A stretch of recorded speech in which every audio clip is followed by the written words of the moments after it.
Hey guys, Coach Jess here and welcome back to Knockout TV. So today is part 2 of our series, Why Knockout Does Not Believe or Promote Diets and Weight Loss Programs. This episode is going to be all about why diets and weight loss programs actually promote unhealthy behaviors versus healthy behaviors. So when you think about this, you want to remember that diets and weight loss programs by nature are restrictive and excessive. So they're going to promote behaviors that are both restrictive and excessive, but not necessarily healthy.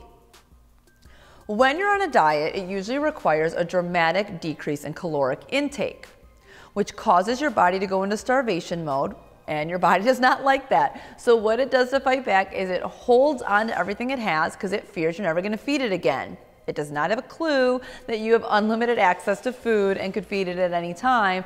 It knows it's not getting enough, so it's going to hold on to body fat and decrease your metabolism.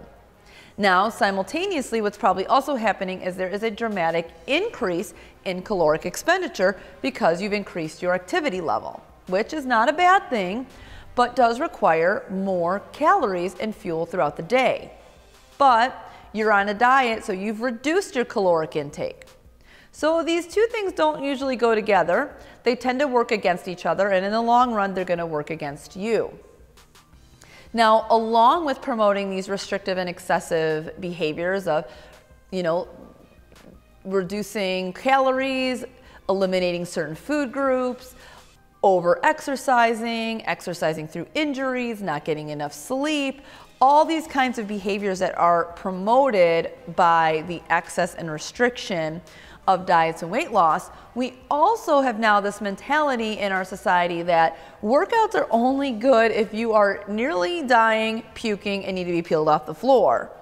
And the problem with this is that's not true. The effectiveness of your workout is not dictated by how much you're sweating or how exhausting the workout was.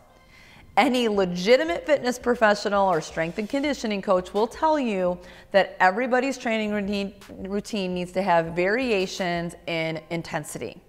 There needs to be days that are lower intensity, maybe more skill-based recovery type workouts. There needs to be moderate intensity training sessions, and then there does need to be that hard training session once in a while. Challenging yourself is excellent to make improvements in the gym, but we need to balance that with some days that aren't so exhausting and challenging. So again, you can see if we adopt this mentality of the diet and weight loss industry that it's do more, do more, do more, eat less, work out more, eat less, work out more, but in the end, we are doing our body a great disservice. All our society believes that health and weight are one and the same, that our weight is a reflection of our health.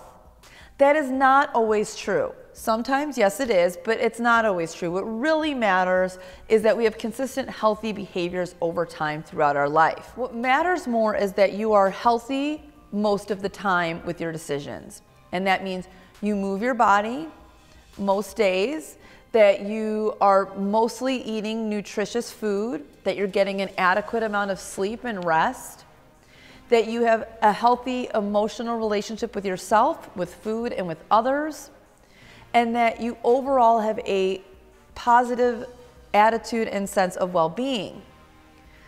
In the long run, those things dictate your health and happiness, regardless of how much you weigh or what your pant size is.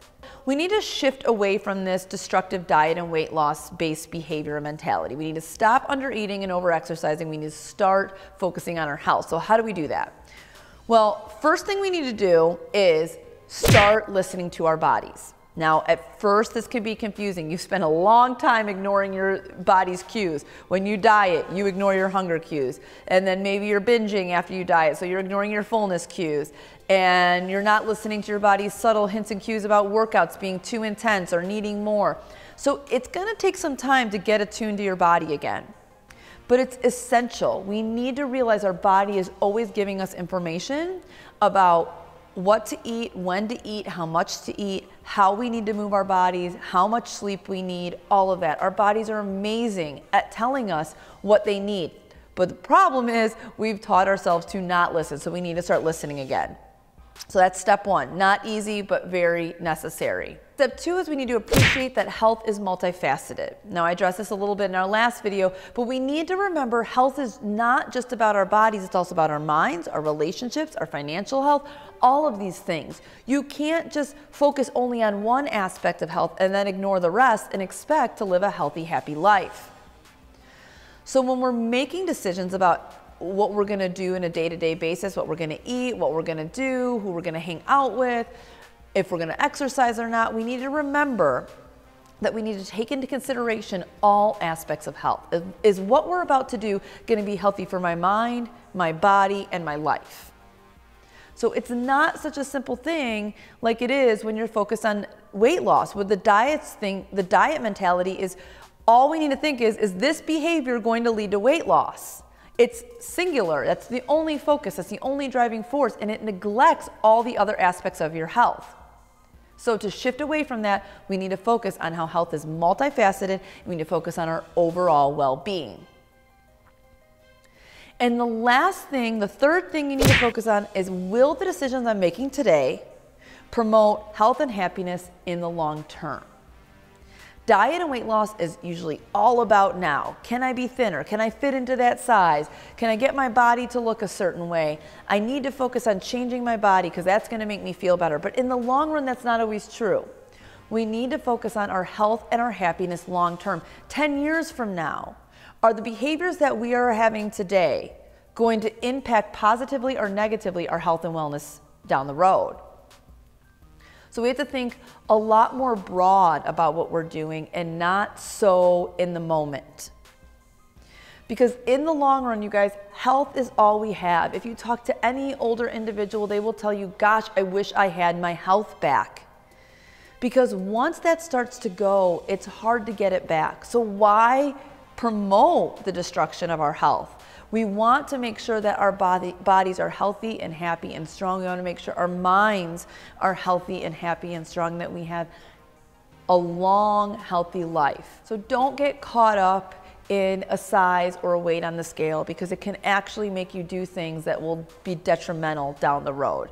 Think long term. Hope you guys found this video helpful. We know this is a lot to take in because our society is super obsessed with diets and weight loss and physical perfection and all of that. And this is a pretty big shift from the mainstream mentality. But it's important to realize that the mainstream mentality is driven by people that want to make a lot of money off of you. And what we really want to focus on is yourself and what's best for you. And the only person that knows that is you. And if you feel like you can't figure that out, that you're lost, that you've been on diets too long, you don't even know what you want to eat anymore or how your body should move, then consult somebody that's a professional, that has experience dealing with people that want to get away from diets and weight loss and want to start living a healthier life. If you found this video helpful, guys, please give us a thumbs up. Don't forget to subscribe to our channel. As usual, Knockout Tank Tops in our online store and on our Facebook store as well. And we will see you in our next episode of Knockout TV.